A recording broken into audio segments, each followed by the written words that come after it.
we dive into tonight's haunting story, be sure to like and subscribe, or you may find yourself wondering if something is watching you. Hit that button if you dare.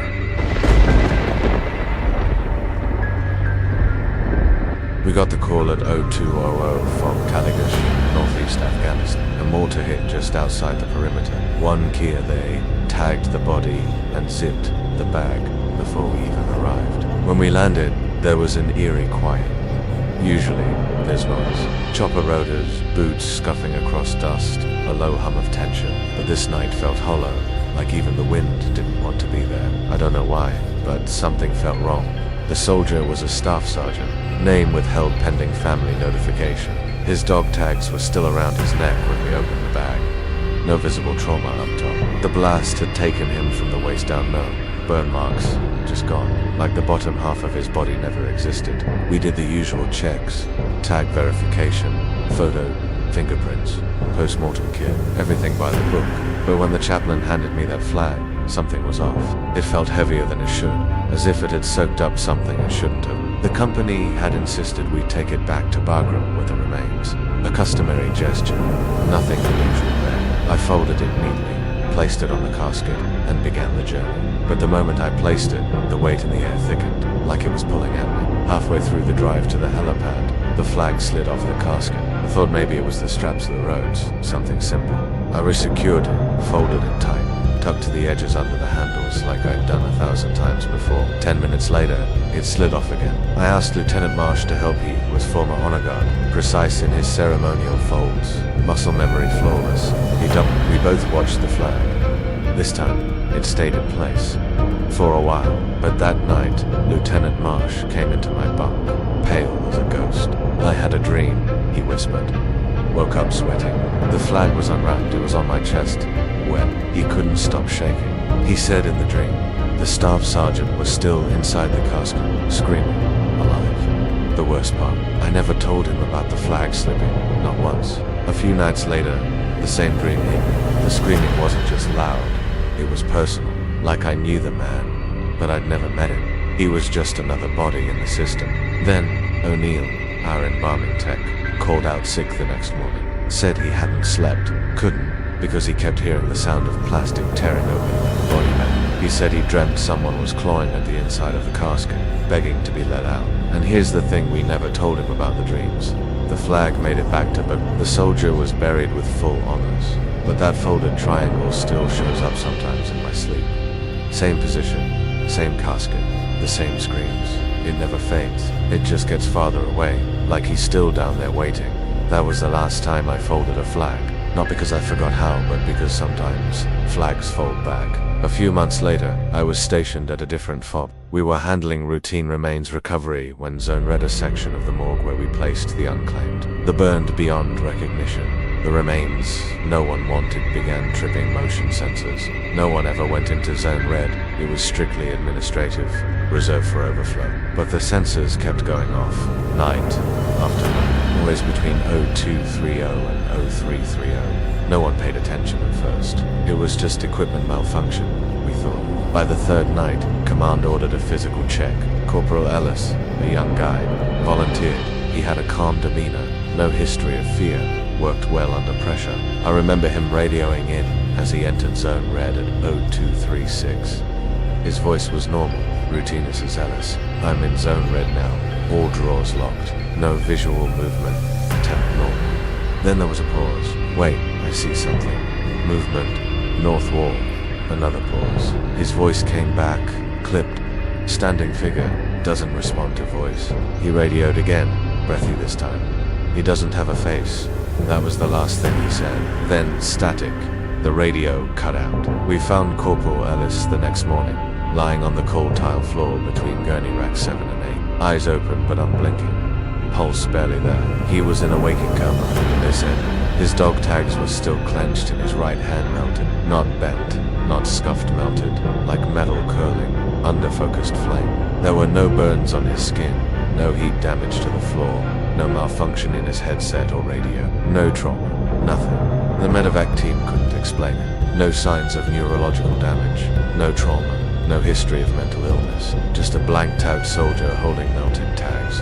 The thing is, the night after Ellis was airlifted out, we reviewed the zone red logs from the previous night. The sensor tripped at 03 to 1. The camera footage was glitchy, blurry, static-filled. But right before the screen went black, there was a figure. A man standing over an empty gurney. Worn, tattered uniform, stiff arms at his sides, and no face.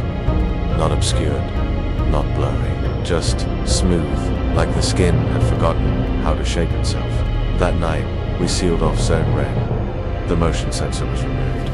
The logs were wiped. The area was reassigned for future use, but no one talked about it again. Deep down, we all understood. Some zones stay red, not for organization, but as a warning. One day, I was deployed to LZ English for a recovery mission. A recon team had gone off-grid near the Cambodian border and came back shaken. They found bones, seated upright in a collapsed tunnel complex. They called for graves and registration. That meant me. We got there the next morning. Just me, the tech named Maya, and a couple of MPs for perimeter. The scene was wrong. The bones were too clean. The skeleton was seated against a dirt wall, legs crossed, hands folded in its lap. The boots, though, were polished beratery, glossed toe caps. They shouldn't have been like that. In the middle of the jungle, beneath layers of earth and rot, they looked like they'd just come out of the PX. There was no sign of trauma on the bones. No blast pattern, no bullet holes. Just a stillness. Too much stillness. We started the recovery protocol. The skeleton was identified as a paratrooper, but what stood out were the dog tags. They were melted into the soil, smooth on one side, the lettering still faintly visible. The serial number was correct, but Harland had never enlisted. He was killed in a Tuca collision in Kentucky in 1957, 2 years before the first US boots hit Vietnam. I double-checked. Same name, same service number, same birthday, but no record of him ever enlisting. No twin, no family, nothing. I filed the reports, but Command didn't want to know. They just stamped it in red. Do not pursue. The bones were sent to Saigon, and that was the end of it. The strangest part was that Lyle couldn't sleep after that. He said he kept dreaming of a jungle, but not the jungle we knew.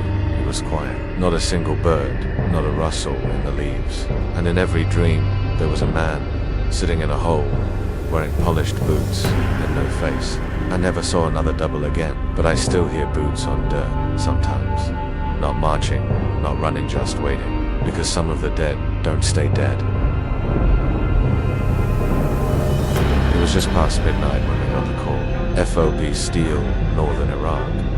An IED hit a convoy near the checkpoint. 1 dead, 3 injured. As the lead mortuary affairs team, we were tasked with bringing the remains back for identification. Standard procedure, but something felt different from the moment the chopper blades roared to life. The air was thick, like the desert itself was holding its breath. We landed under a cloudless sky. The stars so sharp they seemed like they were staring back. The sound of the rotors was deafening, but there was an unnerving stillness in the air as we approached the wreckage.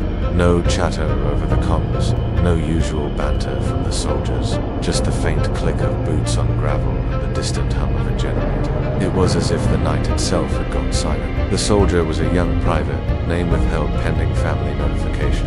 His body was badly burned, most of it unrecognizable. The blast had taken him from the waist down, but somehow, his face, what was left of it, was completely intact.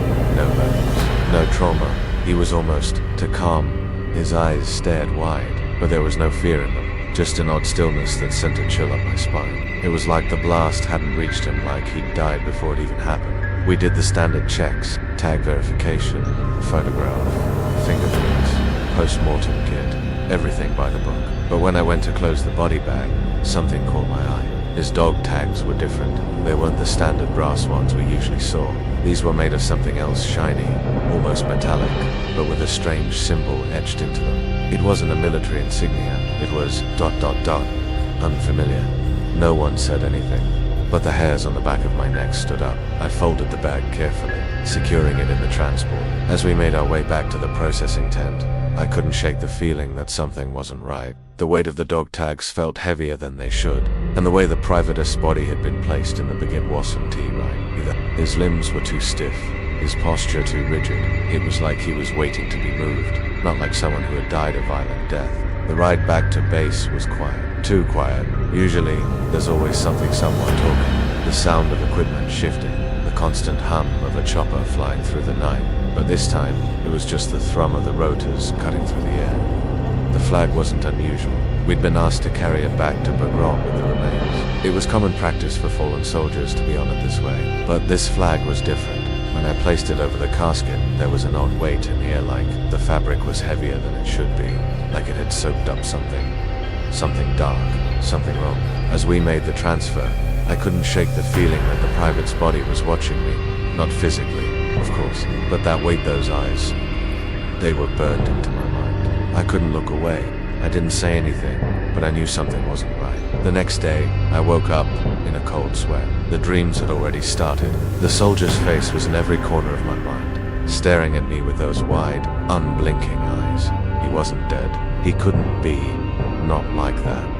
But he was. I tried to push it out of my mind. I buried myself in work, tried to ignore the gnawing feeling in my gut. But every time I closed my eyes, his face was there. And then came the nightmares. He was always standing in the corner of the room, silent, waiting, his eyes still wide. I tried to speak, but my voice wouldn't come. His lips didn't move, but I could hear him. I could hear him whispering, calling me. I couldn't make out the words, but it didn't matter. The feeling was the same. He was there, waiting, watching. The nightmares didn't stop.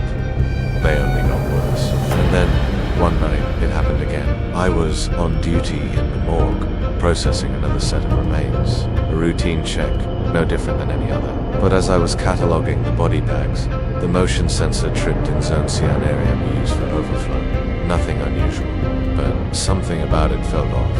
I walked down the row of gurneys, scanning the tags. No one was there. Not physically, but the temperature in the room had dropped. I stood there for a second, frozen.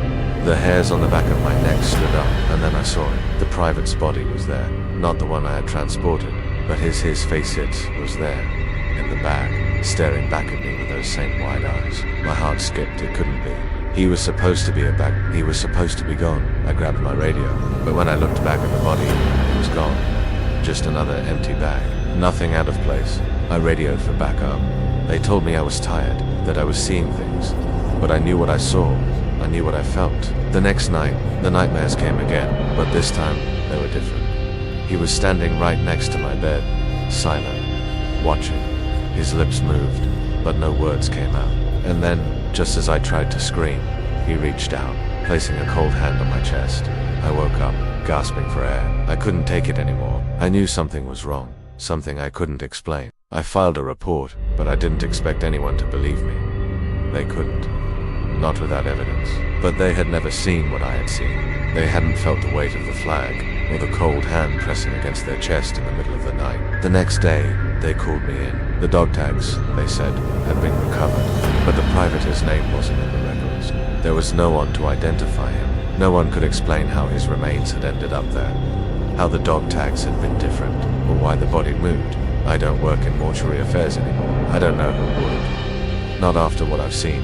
And sometimes, when I close my eyes, I hear his whisper again. I don't know if he's still out there, but I know one thing for sure. Some soldiers don't rest. They wait. The call came at 03:00, a time that always felt wrong. The quiet before the storm. FOB Delta, southern Afghanistan. An IED had taken out a convoy at a remote checkpoint. 1 KIA, 3 others wounded. As the designated mortuary affairs team, we were tasked with handling the recovery. The weather was clear, but the atmosphere felt oppressive. The weight of the night pressed down on me, making everything feel slower, heavier. When we arrived, it was still dark, the only light coming from the flashlights in our hands. The site was isolated, no chatter on the radios, no soldiers moving around, just the faint hum of the generator running in the background. We didn't know much about the soldier we were recovering. All we knew was his rank private first class and his name, which was withheld for family notification. He was sprawled on the ground, his body mangled, his uniform stained with blood. The blast had torn through him. His left arm was missing, his right leg, a twisted mess of charred flesh and bone. It wasn't the worst casualty I'd seen, but there was something about this one that made my skin crawl. He didn't look like a man who had died in an explosion. He looked like he was still waiting for something. His eyes, wide open, seemed to stare at the sky in shock, but his expression was frozen, like he hadn't been a part of the explosion at all, like he had died before the blast even touched him. We got to work, performing our usual checks. Dog tags verified, fingerprints and photo taken, post-mortem kit out, documenting everything with precision. The standard protocol. But when I went to zip the body bag, something felt off. The soldier's dog tags were missing. Instead, there was a strange piece of fabric frayed and stained, almost like a piece of a flag. I thought it might have been part of his gear, but the design wasn't military. It looked old, faded, hand-stitched. I folded it into the bag with the remains, then secured it for transport. As we loaded the body onto the helicopter for transport to Bagram, the flag slipped from the casket. The wind wasn't strong enough to cause it, but there it was drifting to the ground. I refolded it, but when I placed it back on top of the remains, it slid again. It wasn't the road or the strap one. There was something else, something unnatural. I glanced at the rest of the team. No one said anything. We continued the journey in silence. The next morning I was standing in the processing tent when Lieutenant Harper walked in. He looked shaken, pale. His eyes were red, as if he hadn't slept at all. "I had a dream last night," he said, his voice low and strained. I woke up in a cold sweat. He told me about the dream, the same one I'd had. The soldier's face, staring at him from the casket, eyes wide open, the same expression frozen in time. Only this time, it wasn't just his face that haunted Harper's dream. The soldier was still alive, still inside the casket. Alive, but barely. Screaming. I didn't say anything, just listened. I thought it was stress, PTSD. It happens in our line of work. But I couldn't shake the feeling that something was wrong. Something more than just nightmares. The next night, I had the same dream.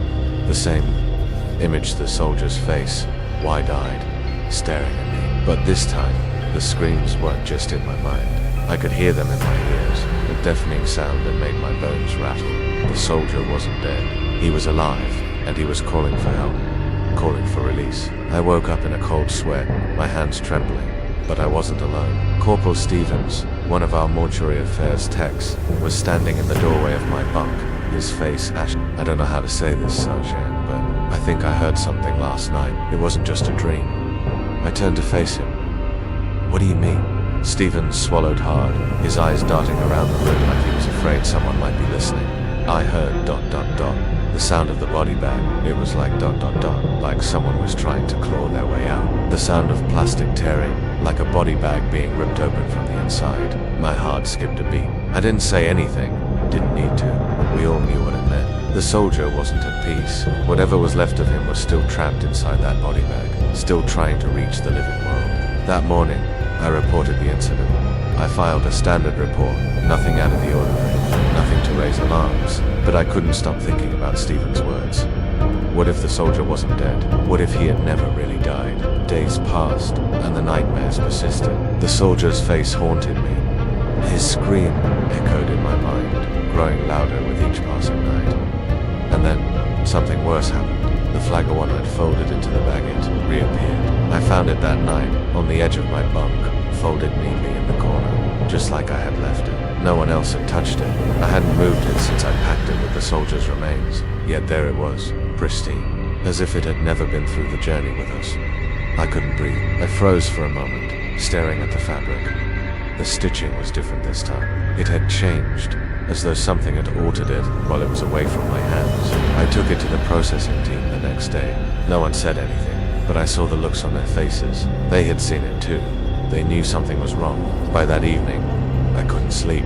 The dreams were getting worse. The soldier's screams were closer now, not just in my mind, but in the room, like he was standing beside me, breathing down my neck. I tried to get up, to shake it off, but my feet wouldn't move. It was as if something was holding me down. And then, through the darkness, I saw him. The soldier, his face, still wide-eyed, still screaming, his mouth opened, but no sound came. He was standing at the foot of my bunk, his body disfigured, burnt, in places where the blast had torn him apart. But there was one thing I noticed that made my blood run cold. He wasn't alone. Behind him, standing in the shadows, was a figure, dark, shadowed, no face, just a smooth, featureless surface where his face should have been.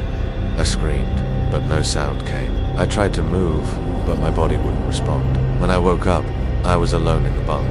The room was still, silent, but the weight of the night lingered, pressing down on my chest. I didn't sleep the rest of the night. Instead, I packed my gear and filed the report. I asked for a reassignment, for transfer. No one asked why. No one needed to. Some things are better left unspoken. Some bodies better left buried. Some flags never to be folded again. It was just after 01:00 when we got the call. The convoy had hit an IED on the outskirts of Coast. 1 dead, 2 critically injured. The dead soldier's name was Corporal Thomas Edwards, a good kid, from what I'd heard. No family history, no baggage, just a guy doing his job. The chopper ride was silent, the air thick with the tension that comes from these kinds of calls. No one spoke. Everyone just stared at the horizon, as if trying to outrun whatever waited for us on the ground. When we arrived, it was the same drill check, the perimeter, assess the damage, recover the body. But when I saw Edwards, something felt off. I've been on these kinds of missions enough to know the usual. The twisted limbs, the blood, the burn marks. But Edwards didn't have that. His body was intact, his uniform still crisp. No burns, no broken bones. It was almost like he had been placed there, sitting up against the dirt, his eyes staring blankly ahead. His face wasn't even contorted from the blast. I bent down to check for a pulse, even though I knew he was dead. It's just habit. But the strangest thing happened as dog tags were missing. In place of them, there was a small scrap of cloth, torn and stained. A piece of a flag. I remember staring at it for a moment. It wasn't the standard American flag, not the one every soldier knew. This one was different, faded, with an odd symbol embroidered into it. A pattern I couldn't recognize. We loaded him onto the chopper, and as we took off, the flag fell from his casket. It wasn't the straps or the road. It just slid off, as if something had tugged it. I resecured it, checked everything, made sure it was in place. But 10 minutes later, it slid again. I asked Sergeant Mitchell to help me fold it, and for a while, everything seemed fine. But that night, something shifted. There was a pressure in the air, something I couldn't explain. It wasn't the usual tension you feel when handling the dead. It was heavier, like the atmosphere itself had turned to lead. I didn't speak about it, didn't think much of it until the next morning. That's when Lieutenant Reynolds came to me. He looked like he hadn't slept in days, his eyes bloodshot, his movements slow. I had a dream last night, he said quietly, about Edwards. I didn't say anything, just waited. He was there, Reynolds continued. Not dead though, alive. Sitting in a chair, staring at me. His eyes were wide open. He wasn't crying, but I could hear his voice. He was begging for help, but I couldn't move. I just watched him. I didn't respond. I didn't know what to say. I had the same dream, the same nightmare. Edwards was there, his face still locked in that vacant stare. But this time, he was speaking to me, screaming for help. I had never met the man in real life, but in that dream, I knew him. And the worst part was that I couldn't help him. No one could. It wasn't just us. The entire team had been plagued by strange dreams. Each one had seen Edwards in one form or another. A few of them mentioned hearing his voice, but no one spoke about the dream we all shared. The soldier wasn't dead, not in our nightmares. He was still there, waiting. A few days later, we got word that the body was being flown back to the States. Standard protocol, but that night, as I lay in my bunk, something shook me awake. It wasn't the nightmares this time. It was the sound of someone whispering my name. I opened my eyes. The room was pitch black, save for the dim light of the moon seeping through the small window. And then I saw him, Edwards, standing at the foot of my bunk, staring down at me with those wide eyes. His mouth didn't move, but I heard his voice. Soft, distant, help me. I tried to scream, but no sound came out. My body felt frozen, my limbs too heavy to move. The room seemed to shrink, closing in around me. And then, just as suddenly as he appeared, he was gone, disappeared into the darkness like a shadow slipping away. The next morning, I told no one. I couldn't. I was already on edge, and the others had their own stories to tell. But something about it, something in the air felt wrong. We kept moving, kept doing our jobs, but every time I closed my eyes, there he was, Edwards staring, silent. The strange occurrences kept happening. We were handling more recoveries, more dead bodies, but each time we transported someone, the flag would slip off. Not a simple mistake. It wasn't the wind or the bumps of the road. Something tugged at it, pulling it free, every time. And then, just as I thought it was all in my head, the final nail in the coffin came. We received word that Edward's body had arrived in the US for burial, but when they opened the casket, they found nothing. No remains, no body, just a folded flag, wrapped neatly in a tight trifold, and tucked into the corner of the coffin. The same flag, the one I had seen on the casket during transport. There was a message on the flag, not one anyone could read, just a single word stitched in the center of the fabric. Waiting. I never went back to work in mortuary affairs after that. The nightmares didn't stop. The whispers didn't fade. Sometimes, late at night, I swear I hear footsteps outside my door. And when I close my eyes, I still see those wide eyes staring back at me. I don't know why it all happened, but I've learned one thing. Some soldiers don't leave the battlefield. They stay behind. The call came at 0200. A firefight broke out near the outskirts of Frontlines. 2 soldiers, KI, several others wounded. As the mortuary affairs team, it was our job to bring them back. We took off in the dark, the helicopter blades cutting through the night like the beginning of a bad dream. The ride was too quiet, the hum of the engines, nothing but a dull echo in my head. I remember thinking, if this is how the night begins, I don't want to see how it ends. We landed in a field that should have felt familiar, but it didn't. The usual chatter from the medics, the soldiers working in the perimeter, all gone. There was no movement, no voices, just the sound of our boots hitting the dirt and the rustle of the wind. Everything was still, like the night had swallowed the world whole. We moved forward, scanning the area. I could see the bodies, stretched out in the dim light of the flashlights, twisted and broken. The first body we found was Staff Sergeant Brian Mitchell. He was laying flat on his stomach, arms splayed out, his face pressed against the dirt. He looked peaceful, too peaceful. But there was something wrong. His dog tags were gone, but his uniform was still in place. His body didn't have the usual signs of an explosion, no singed fabric or blood. The blast had torn through his chest and arms, but his legs, his lower half, were perfectly intact. No damage at all. I stood over him, staring. There was no way this was the result of a firefight. No way a blast left him like this. And then I noticed something I hadn't seen before. There was a mark on the back of his neck, a faint bruise in the shape of something, a handprint. No, it wasn't a handprint. It looked more like a set of fingers thin, almost too thin pressed into the skin, like someone had held him down. I bent closer, and that's when I smelled it. It was faint, at first just the usual desert stink, burnt, metal, smoke, but then it hit me like a wave.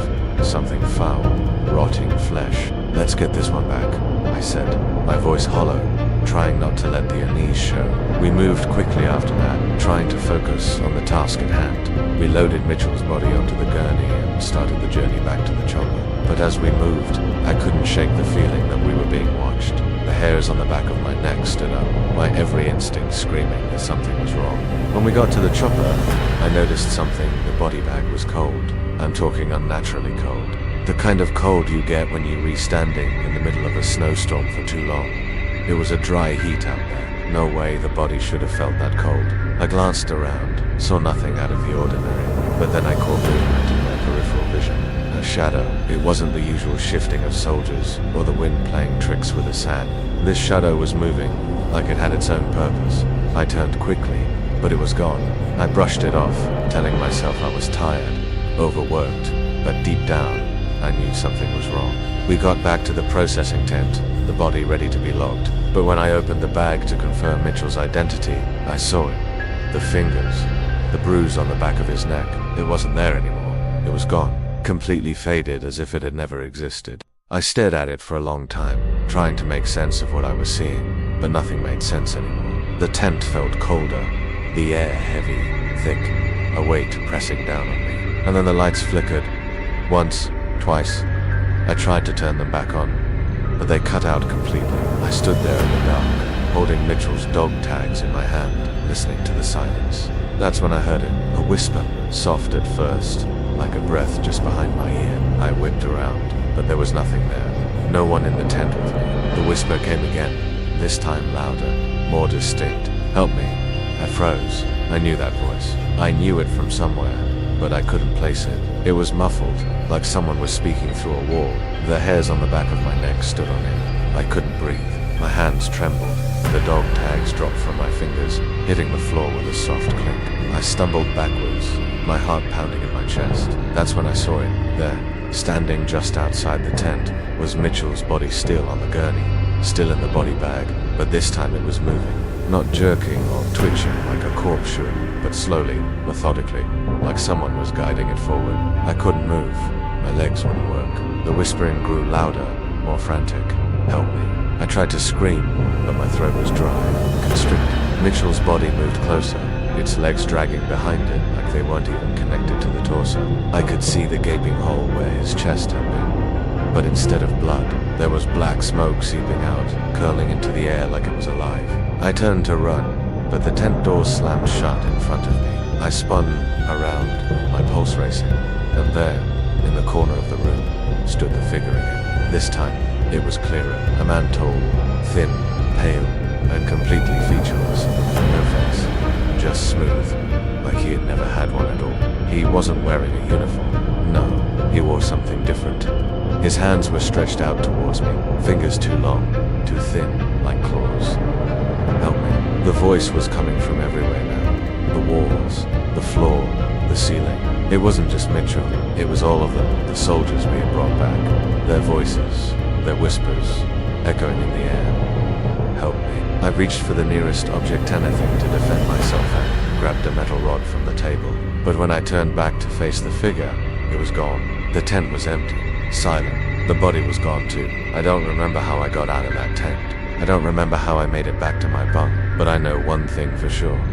That night, I stopped sleeping. Every time I closed my eyes, I saw those fingers, that face smooth and faceless, reaching for me, and I could still hear the whispers. Help me. I couldn't get away. Not from the body, not from the soul still stuck there.